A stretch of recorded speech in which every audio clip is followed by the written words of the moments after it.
আমাদের দেশে একটা বড় সমস্যা, বিরোধী দল বলেন সরকারি দল বলেন, একটা ইনস্টিটিউট থাকা দরকার রাজনীতির জন্য। ওই বললো না, আর্টস পড়ছে সায়েন্স পড়ছে, সবার ওখানে আসতে হবে রাজনীতি যারা করবে জাতীয় নির্বাচন।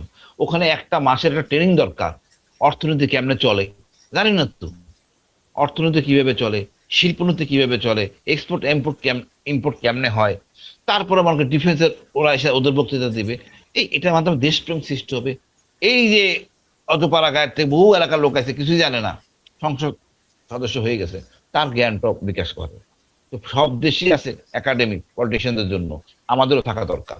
না হলে আমরা এতে কোনো আউটপুট পাবো না। এখন ধর্মীয় নেতা, অনেকগুলি ধর্মীয় নেতা, ইসলামী ধর্মীয় নেতারা তো কি জানে, কিছুই তো জানে না দিয়ে পলিটিক্স কেমনে চলে, সিরিয়া কেন মারামারি, ওইখানে এটা কেন মারামারি। আমরা এটা ভালো বুঝি, সিরিয়া শুনি এটা বুঝি বুঝি ভালো, আর কিছুই বুঝি না, সব ভুয়া জিনিস। বেসিক জিনিস জানতে হবে।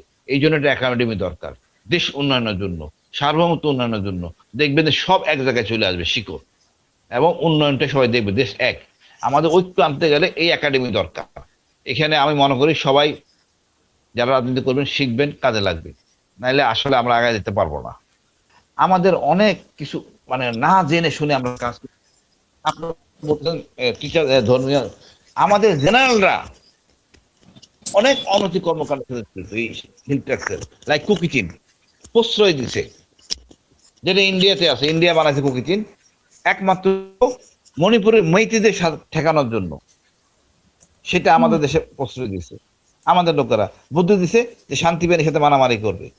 এটা উল্টা ক্ষতি হয়েছে, কারণ আমরা ভাবছেন একরকম, হয়েছে আর এক রকম। কত হলো, দর্শন একটা নিবেন প্রথম থেকে শেষ পর্যন্ত। আমি আরেকটা কথা বলি, রোহিঙ্গাদের জিয়া রহমান লিবিয়া থেকে ট্রেনিং করে আছে গাদ্দা ফিরে দিয়া, আমি হাসিন ওই অস্ত্রগুলি উদ্ধার করেছে, আমাকে দায়িত্ব করছে ডিজেফাই দিয়া।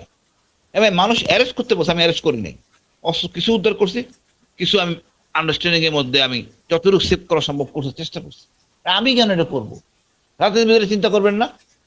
খালেদা জিয়া না নতুন ছিলেন, ওনার সাথে অনেক বিজ্ঞ লোকরা ছিলেন না, ওনারা জানতেন না?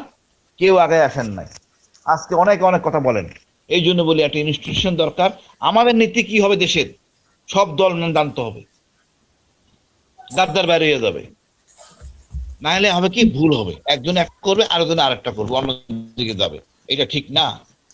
আজকে মনে করেন এখন আমাদের প্রচুর রোহিঙ্গা সামরিক আছে, ওদের প্রশিক্ষণও আছে, একটু স্কোপ করলে তারাই আরাকান দখল করতে পারে। কেন আমি দায়মত এই জিনিসটা নিতে পারতেছি সিদ্ধান্ত? কারণ আমি যদি নেই, পরের গভর্নমেন্ট নিবে না, এইটাই হলো সমস্যা।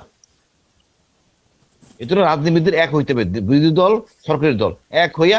এখন তো মনে হয় আমাদের দুই পক্ষই মজলুম, উন্নয়নের চরম শিখে থাকার কথা, সমালোচনা করার তো অবকাশ নাই।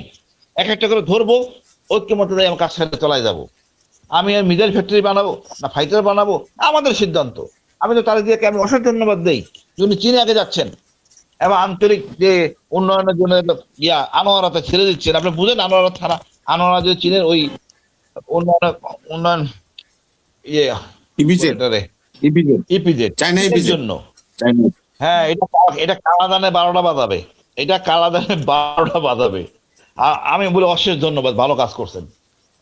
এবং দেখেন উনি যে কাজগুলি আমরা প্রথম দিকে মনে করতাম সব বনে ডুবলো, আলটিমেটলি আমাদের ফেভারে গেছে।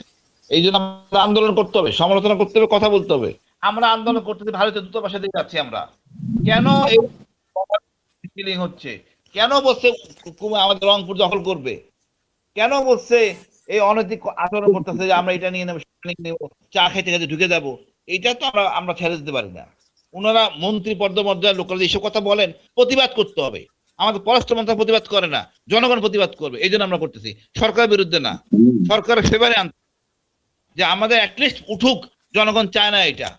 আপনি যা তা করবেন, ভারত হয়েছেন বলেই শুভেন্দু সাহেব উল্টাপাল্টা বলতেছেন যে আমরা ইয়ে নিয়ে যাব, কি বলে কুমিল্লা রংপুর নিয়ে নিব। আরে একটা দেশের রাজনীতিবিদ কথা বলতেছে না, চুপ করে বসে আছে সংসদে পাঠানো আবল তাবল কাজ করার জন্য। দেশ তো আমাদের সবার। একবার বলে রংপুর নিয়ে নিব, চিটাগাং নিয়ে যাবো, একটা লোক কথা বলছে, একটা মিলিটারি অফিসার কথা বলছে কোন টকশোতে? সবগুলো হারাম করে বসে ঘুমাইতেছে বসে বসে। আমার যাই থাকুক, যে কদিন ওই কদিনে যাবো, এটা বলতে হবে দেশের জন্য। তাই এত হেডাম হয় নাই।